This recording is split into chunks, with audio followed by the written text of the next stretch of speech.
ನಮಸ್ಕಾರ, ನೀವು ನೋಡ್ತಾ ಇದ್ದೀರಾ ಸುಮನ್ ಟಿವಿ ಕನ್ನಡ. ನಾನು ಮಹೇಶ್ ಶಿವಗಂಡು. ವೀಕ್ಷಕರೇ, ಪಂಚ ರಾಜ್ಯಗಳ ಚುನಾವಣೆ ರಿಸಲ್ಟ್ ನಡುವೆ ರಾಜ್ಯದ ಎರಡು ಬೈ ಎಲೆಕ್ಷನ್ ಬ್ಯಾಟಲ್ಗಳ ರಿಸಲ್ಟ್ ಕೂಡ ಬಂದಿದೆ. ಕಾಂಗ್ರೆಸ್ ಗೆದ್ದಿದೆ, ಬಿಜೆಪಿ ಸೋತಿದೆ. ಅಲ್ಲಿಗೆ 2023ರಲ್ಲಿ ಅಧಿಕಾರವನ್ನ ಹಿಡಿದಂತಹ ಕಾಂಗ್ರೆಸ್ ಪಕ್ಷ ಕಳೆದ 3 ವರ್ಷದಲ್ಲಿ 5 ಬೈ ಎಲೆಕ್ಷನ್ ಅಲ್ಲಿ ಗೆದ್ದಿದೆ.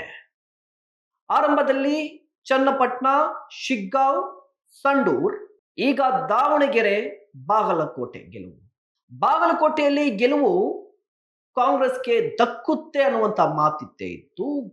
ಒಂದಿಷ್ಟು ಸಂದರ್ಭದಲ್ಲಿ ಬಿಜೆಪಿ ಗೆಲ್ಲುತ್ತೆ ಅನ್ನುವಂತ ಮಾತು ಬಂತು. ಬಟ್ ದಾವಣಗೆರೆ ವಿಚಾರಕ್ಕೆ ಬರುವುದಾದರೆ ಒಂದಿಷ್ಟು ಕುತೂಹಲ ಇತ್ತು.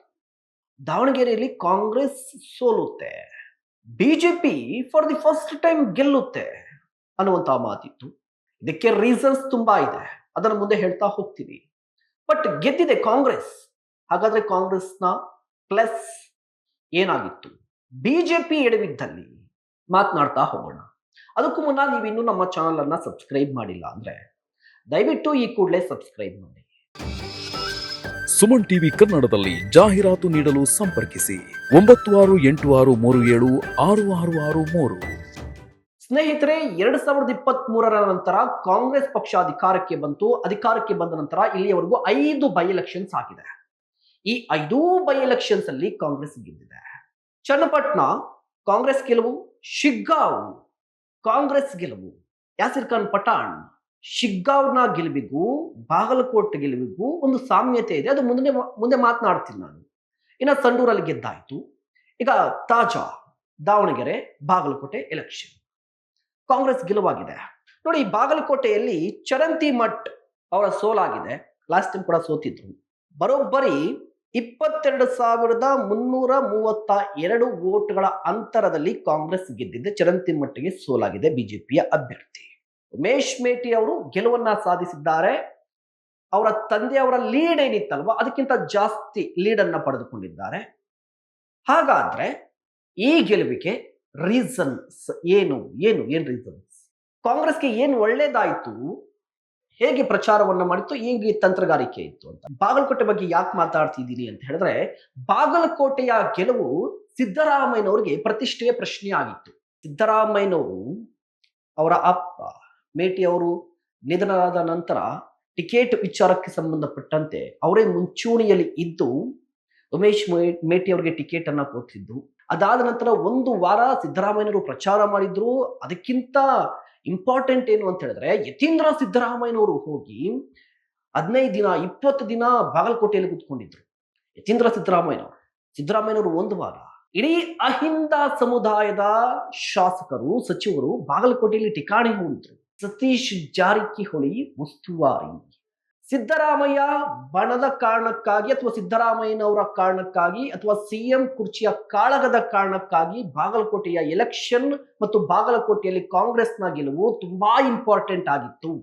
ಹಾಗಂತ ಹೇಳಿ ಏನ್ ಕೇಕ್ ವಾಕ್ ಆಗಿತ್ತ ಬಾಗಲಕೋಟೆ ಅಂತ ಹೇಳಿದ್ರೆ ಅಲ್ಲ. ಲಾಸ್ಟ್ ಟೈಮ್ ತುಂಬಾ ಕಡಿಮೆ ಅಂತರದಲ್ಲಿ ಕಾಂಗ್ರೆಸ್ನ ಮೇಟಿ ಅವರು ಗೆದ್ದಿದ್ದು.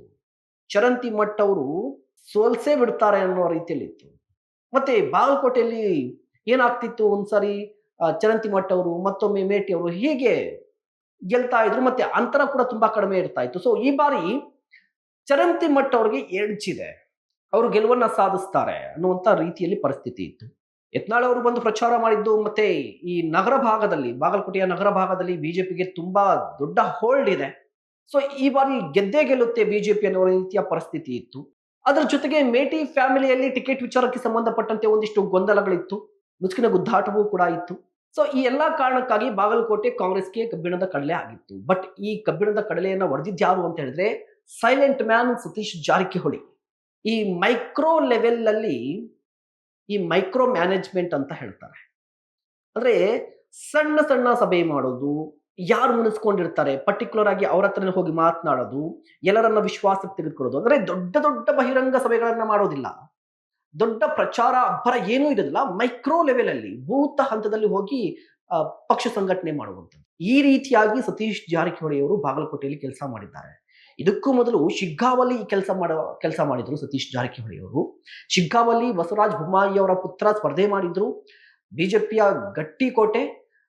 ಬಿಜೆಪಿಯ ಭದ್ರಕೋಟೆಯನ್ನ ಛಿದ್ರ ಮಾಡಿದ್ದು ಹೇಗೆ ಸತೀಶ್ ಜಾರಕಿಹೊಳಿ ಅವರು ಅಂತ ಹೇಳಿದ್ರೆ, ಇದೇ ಮೈಕ್ರೋ ಮ್ಯಾನೇಜ್ಮೆಂಟ್ ಮಾಡ್ತಾ ಇದ್ರು. ಎಲ್ಲರನ್ನ ವಿಶ್ವಾಸಕ್ಕೆ ತೆಗೆದುಕೊಳ್ಳುವಂಥದ್ದು, ಪ್ರತಿಯೊಬ್ಬರ ಮನೆಗೆ ಹೋಗುವಂಥದ್ದು, ಪ್ರತಿಯೊಬ್ಬ ನಾಯಕರ ಮನೆಗೆ ಹೋಗಿ ಮಾತನಾಡೋದು. ಅದೇ ರೀತಿಯ ಮೈಕ್ರೋ ಮ್ಯಾನೇಜ್ಮೆಂಟ್ ಅನ್ನ ಬಾಗಲಕೋಟೆಯಲ್ಲಿ ಸತೀಶ್ ಜಾರಕಿಹೊಳಿ ಅವರು ಕೂಡ ಮಾಡಿದ್ರು. ಮುಖ್ಯವಾಗಿ ಈ ಗ್ರಾಮಾಂತರ ಪ್ರದೇಶದಲ್ಲಿ ಕಾಂಗ್ರೆಸ್ನ ಹೋಲ್ಡ್ ಇದೆಯಲ್ವಾ, ಅಲ್ಲಿ ವೋಟ್ ಸ್ಪ್ಲಿಟ್ ಆಗಬಾರ್ದು ಅಂತ ಹೇಳಿ ತುಂಬಾ ಗ್ರೌಂಡ್ ಲೆವೆಲ್ ಅಲ್ಲಿ ಕೆಲಸ ಮಾಡಿದ್ದಾರೆ. ಅದರ ಪ್ರತಿಫಲ ಈಗ ರಿಸಲ್ಟ್ ಆಗಿ ಬದಲಾವಣೆ ಆಗಿದೆ. ಮತ್ತೆ ಸಿದ್ದರಾಮಯ್ಯನವರು ಒಂದು ವಾರಗಳ ಕಾಲ ಪ್ರಚಾರ ಮಾಡಿದ್ದು, ಸಿದ್ದರಾಮಯ್ಯನವರು ಕುರುಬ ಸಮುದಾಯಕ್ಕೆ ಸೇರ್ತಾರೆ, 50,000 ಕುರುಬ ಸಮುದಾಯದ ಮತಗಳಿವೆ. ಸೊ ಇದು ಕೂಡ ಒಂದು ರೀತಿಯಾಗಿ ಪ್ರತಿಷ್ಠೆ ಆಗಿತ್ತು. ಸಿದ್ದರಾಮಯ್ಯನವರ ಕಾರಣಕ್ಕಾಗಿ ಕುರುಬ ಸಮುದಾಯ ಕಾಂಗ್ರೆಸ್ಗೆ ವೋಟ್ ಹಾಕಿದೆ, ಇನ್ನು ಅಹಿಂದ ಇದ್ದೇ ಇದೆ. ಸೊ ಬಾಗಲಕೋಟೆಯಲ್ಲಿ ಕಾಂಗ್ರೆಸ್ ಆರಂಭದಿಂದಲೂ ಕೂಡ ಲೀಡರ್ನ ಪಡೆದುಕೊಳ್ತಾ ಬಂದಿತ್ತು. ಬಟ್ ಈಗ 22,000 ಮತಗಳ ಅಂತರ ಗೆಲುವು ಸಾಧಿಸಿದೆ. ಇದು ಬಾಗಲಕೋಟೆ ಕತೆ. ಮತ್ತೆ ದಕ್ಷಿಣಕ್ಕೆ ಬರೋಣ, ಅಂದ್ರೆ ದಾವಣಗೆರೆ ದಕ್ಷಿಣಕ್ಕೆ ಬರೋಣ. ದಾವಣಗೆರೆ ದಕ್ಷಿಣ ಬಾಗಲಕೋಟೆಗಿಂತ ತುಂಬಾ ಹೈಪ್ ಅನ್ನ ಪಡೆದುಕೊಂಡಿತ್ತು, ತುಂಬಾ ಸದ್ದು ಮಾಡಿದಂತಹ ಕ್ಷೇತ್ರ. ಕಾರಣ ಟಿಕೆಟ್ ವಿಚಾರದಲ್ಲಿ ಶಾಮನೂರು ಶಿವಶಂಕರಪ್ಪನವರು ಸತತವಾಗಿ ಪ್ರತಿನಿಧಿಸ್ತಾ ಇದ್ದಂತಹ ಕ್ಷೇತ್ರ ಇದು. ಹೆಚ್ಚು ಕಡಿಮೆ 80,000 ಮುಸ್ಲಿಂ ಸಮುದಾಯದ ವೋಟರ್ಗಳಿದ್ದಾರೆ. ಶಾಮನೂರು ಶಿವಶಂಕರಪ್ಪನವರ ನಿಧನವಾಯಿತು. ಮುಸ್ಲಿಂ ಸಮುದಾಯದ ನಾಯಕರು ಜಮೀರ್ ಅಹಮದ್ ನಜೀರ್ ಅವರು, ಅಂದ್ರೆ ಆಲ್ಮೋಸ್ಟ್ ಮುಸ್ಲಿಂ ಸಮುದಾಯದ ಎಲ್ಲಾ ನಾಯಕರು ಕೂಡ ಅಟ್ಲೀಸ್ಟ್ ಈ ಬಾರಿ ನಮಗೆ ಟಿಕೆಟ್ ಕೊಡಿ ಅಂತ ಹೇಳಿ ಪ್ರಯತ್ನವನ್ನು ಪಟ್ಟರು. ಎಐಸಿಸಿ ಮಟ್ಟದಲ್ಲೂ ಕೂಡ ಸಭೆಗಳಾಯ್ತು. ಕೊನೆಗೆ ಸುರ್ಜೇವಾಲಾ ಬರಬೇಕಾಯಿತು. ಸುರ್ಜೇವಾಲಾ ಬಂದು ಇಲ್ಲಿ ಕೂತು ಮಾತನಾಡಿದ ನಂತರ, ಅಂದ್ರೆ ಸುರ್ಜೇವಾಲಾ ಅವರು ಬಂದು ಇಲ್ಲಿ ಕೂತು ರಂಜಾನ್ ದಿನ ಮಾತನಾಡಿ, ಇಲ್ಲ ಮಲ್ಲಿಕಾರ್ಜುನ್ ಅವರ ಪುತ್ರ SS ಮಲ್ಲಿಕಾರ್ಜುನ್ ಅವರ ಪುತ್ರ ಸಮರ್ಥ ಅವ್ರಿಗೆ ಟಿಕೆಟ್ ಕೊಡ್ತೀವಿ, ಇದು ಕಾಂಗ್ರೆಸ್ನ ಸಂಪ್ರದಾಯ ಅಂತ ಹೇಳಿ ಹೋಗಿದ್ರು. SS ಮಲ್ಲಿಕಾರ್ಜುನ್ ಅವರ ಪುತ್ರ ಟಿಕೆಟ್ ಘೋಷಣೆಗೂ ಮೊದಲೇ ನಾಮಪತ್ರವನ್ನ ಸಲ್ಲಿಕೆ ಮಾಡಿದ್ರು. ಅಲ್ಲಿಗೆ SS ಮಲ್ಲಿಕಾರ್ಜುನ್ ಕೂಡ ಈ ಬಾರಿ ಶತಾಯ ಗತಾಯ ಪುತ್ರನಿಗೆ ಟಿಕೆಟ್ ಕೊಡಿಸಲೇಬೇಕು ಅಂತ ಪಟ್ಟನ್ನ ಹಿಡಿದಿದ್ರು. DCM DK ಶಿವಕುಮಾರ್ ಅವರು ಕೂಡ SS ಮಲ್ಲಿಕಾರ್ಜುನ್ ಅವರ ಪರವಾಗಿ ನಿಂತಿದ್ರು. ಬಟ್ ಸಿದ್ದರಾಮಯ್ಯನವರು SS ಮಲ್ಲಿಕಾರ್ಜುನ್ ಅವರ ಪರವಾಗಿ ಇರ್ಲಿಲ್ಲ, ಅಲ್ಪಸಂಖ್ಯಾತರಿಗೆ ಟಿಕೆಟ್ ಕೊಡಬೇಕು ಅಂತ ಇತ್ತು ಅವರ ಮನಸ್ಸಲ್ಲಿ. ಅದಾಗ್ಲಿಲ್ಲ. ಅಂತೂ ಇಂತೂ ಸಮರ್ಥ ಅವರಿಗೆ ಟಿಕೆಟ್ ಹೋಯಿತು. ಜಮೀರ್ ಅಹಮದ್ ಖಾನ್ ಮತ್ತು ಅಲ್ಪಸಂಖ್ಯಾತ ನಾಯಕರು ಮುನಿಸ್ಕೊಂಡಿದ್ದಾರೆ. ಪ್ರಚಾರಕ್ಕೂ ಕೂಡ ಹೋಗಲಿಲ್ಲ. ಜಮೀರ್ ಅಹಮದ್ ಅವರು ಸದ್ಯ ಕರ್ನಾಟಕದ ಮುಸ್ಲಿಂ ಸಮುದಾಯದ ದೊಡ್ಡ ಲೀಡರ್. ಅವರು ಹೋಗಿದ್ದಾರೆ ಪ್ರಚಾರಕ್ಕೆ ಅಂತ ಹೇಳಿದ್ರೆ ದೊಡ್ಡ ಸಂಖ್ಯೆಯಲ್ಲಿ ಮುಸ್ಲಿಮರು ಬರ್ತಾರೆ.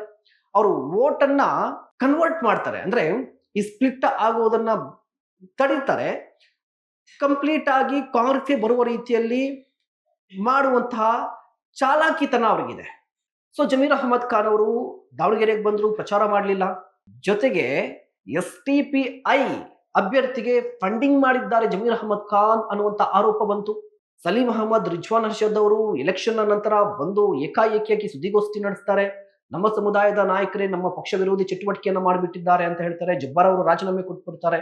ನಜೀರ್ ಅವರ ತಲೆದಂಡ ಆಗ್ಬಿಡುತ್ತೆ. ಅಲ್ಲಿಗೆ ಎಲ್ಲೋ ಒಂದ್ ಕಡೆ ಕಾಂಗ್ರೆಸ್ ನಲ್ಲಿ ನಡೀತಾ ಇದ್ದಂತ ಎಲ್ಲಾ ಗೊಂದಲಗಳನ್ನ ನೋಡಿದಂತಹ ಸಂದರ್ಭದಲ್ಲಿ ಕಾಂಗ್ರೆಸ್ಗೆ ಸೋಲಿನ ಸುಳಿವೇನಾದ್ರೂ ಸಿಕ್ಬಿಟ್ಟಿದ್ಯಾ ಅಂತ ಒಂದು ಅನುಮಾನ ಕಾಡ್ತಾ ಇತ್ತು. ಬಿಜೆಪಿಯವರು ಕೂಡ ಅದನ್ನೇ ಹೇಳ್ತಾ ಇದ್ರು. ಬಿಜೆಪಿಯಲ್ಲೂ ಕೂಡ ಟಿಕೆಟ್ ವಿಚಾರಕ್ಕೆ ಸಂಬಂಧಪಟ್ಟಂತೆ ಒಂದಿಷ್ಟು ಗೊಂದಲ ಆಯಿತು. ರೇಣುಕಾಚಾರ್ಯ ಅವರ ಬಣಕ್ ಕೊಡ್ಬೇಕಾ, ಸಿದ್ದೇಶ್ವರ ಅವರ ಬಣಕ್ ಕೊಡ್ಬೇಕಾ, ಅಥವಾ ಹೊಸ ಮುಖಕ್ಕೇನಾದ್ರೂ ವಿನಯ್ ಕುಮಾರ್ ಅವರ ಹೆಸರು ಕೂಡ ಕೇಳಿ ಬಂದಿತ್ತು. ಸೊ ಅಂತಿಮವಾಗಿ ಶ್ರೀನಿವಾಸ್ ದಾಸಕರಿಯಪ್ಪ ಅವರಿಗೆ ಟಿಕೆಟ್ ಸಿಕ್ತು. ಎಲೆಕ್ಷನ್ ಮುಡಿಯಿತು. ಕಾಂಗ್ರೆಸ್ನಲ್ಲಿ ಒಂದಿಷ್ಟು ಬೆಳವಣಿಗೆ ಎಲ್ಲವೂ ಕೂಡ ಆಗಿತ್ತು. ಬಟ್ ರಿಸಲ್ಟ್ ಏನಾಗುತ್ತೆ ಅಂತ ಹೇಳಿದ್ರೆ, ಸತೀಶ್ ಜಾರಕಿಹೊಳಿ ಅವರು ಒಂದು ಹೇಳಿಕೆಯನ್ನ ಕೊಟ್ಟಿದ್ರು. ದಾವಣಗೆರೆಯಲ್ಲಿ ನಮಗೆ ಡ್ಯಾಮೇಜ್ ಆಗಿದೆ, ಗೆಲ್ತೀವಿ ಅಂತ ಹೇಳಿದ್ರು. ಡ್ಯಾಮೇಜ್ ಆಗಿದೆ ನಿಜ, ಬಟ್ ಗೆಲ್ತೀವಿ ಕಡಿಮೆ ಅಂತರದಲ್ಲಿ ಅಂತ. ಸೊ ಈಗ ರಿಸಲ್ಟ್ ಬಂದಿದೆ, ದಾವಣಗೆರೆ ರಿಸಲ್ಟ್ ಬಂದಿದೆ. ಏನಾಗಿದೆ ದಾವಣಗೆರೆ ರಿಸಲ್ಟ್ ಅಂತ ನೋಡೋದಾದ್ರೆ, ದಾವಣಗೆರೆಯಲ್ಲಿ ಶಾಮನೂರು ಶಿವಶಂಕರಪ್ಪನವರ ಮೊಮ್ಮಗ ಸಮರ್ಥ್ 5,708 ಮತಗಳಿಂದ ಗೆದ್ದಿದ್ದಾರೆ. ತುಂಬಾ ಟಫ್ ಫೈಟ್ ಇತ್ತು, ಜಿದ್ದಾಜಿದ್ದಿ ಇತ್ತು. ಆರಂಭದ 7 ಹಂತದ ಮತ ಎಣಿಕೆಯಲ್ಲಿ ಬಿಜೆಪಿ ಲೀಡಿಂಗ್ ಅಲ್ಲಿ ಇತ್ತು. ಕೊನೆಯವರೆಗೂ ಕೂಡ ಒಂದು ರೀತಿಯಾಗಿ ಪೈಪೋಟಿಯನ್ನ ಕೊಡ್ತಾನೆ ಇದ್ರು. ಇಬ್ಬರ ನಡುವೆ ಪೈಪೋಟಿ ಇದ್ದೇ ಇತ್ತು. ಸೊ ಅಂತಿಮವಾಗಿ 5,000 ಚಿಲ್ಲರೆ ಮತಗಳಿಂದ ಗೆದ್ದಿದ್ದಾರೆ. ಸಮರ್ಥ್ ಅವರು 69,578 ಮತಗಳನ್ನ ಪಡೆದುಕೊಂಡಿದ್ದಾರೆ. ಬಿಜೆಪಿ ಕ್ಯಾಂಡಿಡೇಟ್ 63,870 ಮತಗಳನ್ನ ಪಡೆದುಕೊಂಡಿದ್ದಾರೆ. ಲೀಡ್ 5,000 ಚಿಲ್ಲರೆ. ಅದೇ ಸಂದರ್ಭದಲ್ಲಿ STPI ಅಭ್ಯರ್ಥಿ ಹೆಚ್ಚು ಕಡಿಮೆ 19,000 ಮತಗಳನ್ನ ಪಡೆದುಕೊಂಡಿದ್ದಾರೆ. ಕಾಂಗ್ರೆಸ್ಗೆ ಹೋಗಬೇಕಿದ್ದಂತಹ ಮತಗಳಿಗೂ ಮುಸ್ಲಿಂ ಮತಗಳು STPIಗೆ ಬಂದಿದೆ 19,000. ಅಲ್ಲಿಗೆ ಮುಸ್ಲಿಂ ಮತಗಳು ಸ್ಪ್ಲಿಟ್ ಆಗಿರೋದು ಕಾಣಿಸ್ತಾ ಇದೆ. ಆದರೂ ಕೂಡ ತುಂಬಾ ಕಷ್ಟದಲ್ಲಿ ಕಾಂಗ್ರೆಸ್ ಗೆದ್ದಿದೆ. ಇದು ಕಾಂಗ್ರೆಸ್ಗೆ ಒಂದು ಪಾಠ ಆಗುವ ಸಾಧ್ಯತೆ ಇದೆ. ಹೆಚ್ಚು ಕಡಿಮೆ ಆಗಿದ್ರೆ ಸಮರ್ಥ ಸೋಲ್ತಾ ಇದ್ರು. ಇಫ್ ಇನ್ ಕೇಸ್ ಏನಾದ್ರೂ ಸಮರ್ಥ ಅವರು ಸೋತಿದ್ರೆ ಕಾಂಗ್ರೆಸ್ ನಲ್ಲಿ ಒಂದು ದೊಡ್ಡ ಬೆಳವಣಿಗೆ ಆಗ್ಬೇಕಿತ್ತು. ಸರ್ಕಾರದಲ್ಲೂ ಒಂದಿಷ್ಟು ಬೆಳವಣಿಗೆ ಆಗ್ತಾ ಇತ್ತು, ಪಕ್ಷದಲ್ಲೂ ಕೂಡ ಒಂದಿಷ್ಟು ಬೆಳವಣಿಗೆ ಆಗ್ತಾ ಇತ್ತು. ಮುಂದೆ ಲೋಕಲ್ ಬಾಡಿ ಎಲೆಕ್ಷನ್ 2028 ಎಲೆಕ್ಷನ್ ಕಾರಣಕ್ಕಾಗಿ ಸದ್ಯ ಗೆದ್ದಿದ್ದಾರೆ. ಆದ್ರೂ ಕೂಡ ಕಾಂಗ್ರೆಸ್ ನಲ್ಲಿ ನಡೀತಾ ಇರುವಂತಹ ಬೆಳವಣಿಗೆಗಳಿದೆಯಲ್ವಾ, ಅಂದ್ರೆ ಜಮೀರ್ ಅಹ್ಮದ್ ಖಾನ್ ಅವರು ಜಬ್ಬಾರ್ ಅವರ ರಾಜೀನಾಮೆ ಮತ್ತೆ ಅವರ ತಳೆದಂಡ, ನಜೀರ್ ಅವರ ತಲೆದಂಡ ಕಾರಣಕ್ಕಾಗಿ ಒಂದಿಷ್ಟು ಅಸಮಾಧಾನಗೊಂಡಿದ್ರು. ಸತೀಶ್ ಜಾರಕಿಹೊಳಿ ಕೂಡ ಅಸಮಾಧಾನಗೊಂಡಿದ್ರು. ಸೊ ನೀವೇನು ಆರೋಪ ಮಾಡಿ ಅವರನ್ನ ವಜಾ ಮಾಡಿದ್ದು ಅಥವಾ ಅವರ ತಲೆದಂಡ ಕೇಳಿಬಿಟ್ರಿ, ತಲೆದಂಡ ಮಾಡಿಬಿಟ್ರಿ, ಇವಾಗ ಗೆದ್ದಾಗಿದೆ ಅಲ್ವಾ. ಸೊ ಈಗ ರಿವರ್ಸ್ ಆಪರೇಷನ್ ಏನಾದ್ರೂ ಶುರುವಾಗ್ಬಿಡುತ್ತಾ? ಅಂದ್ರೆ ಸಿಎಂ ಬಣದ ನಾಯಕರು ಮತ್ತೆ ಆ ಬಣದ ನಾಯಕರ ಮೇಲೆ ಏನಾದ್ರೂ ಮುಗಿ ಬೀಳುತ್ತಾರಾ? ಕಾಂಗ್ರೆಸ್ ನಲ್ಲಿ ಈ ರಿಸಲ್ಟ್ ಒಂದಿಷ್ಟು ಬೆಳವಣಿಗೆಗಳನ್ನ ಮೂಡಿಸುತ್ತೆ, ಬೆಳವಣಿಗೆಗಳಿಗೆ ಕಾರಣವಾಗುತ್ತೆ. ಆ ಬೆಳವಣಿಗೆ ಏನು ಅನ್ನೋದು ಈ ಮೇ ಅಂತ್ಯದಲ್ಲಿ ಗೊತ್ತಾಗುತ್ತೆ. ಕಾದ್ ನೋಡೋಣ. ನಿಮ್ಮ ಅಭಿಪ್ರಾಯವೇನು? ದಯವಿಟ್ಟು ಕಮೆಂಟ್ ಮಾಡಿ. ಇಂತಹ ಮತ್ತಷ್ಟು ಕಂಟೆಂಟ್ಗಾಗಿ ನೋಡ್ತಾ ಇರಿ ಸುಮನ್ ಟಿವಿ ಕನ್ನಡ. ನಮಸ್ಕಾರ.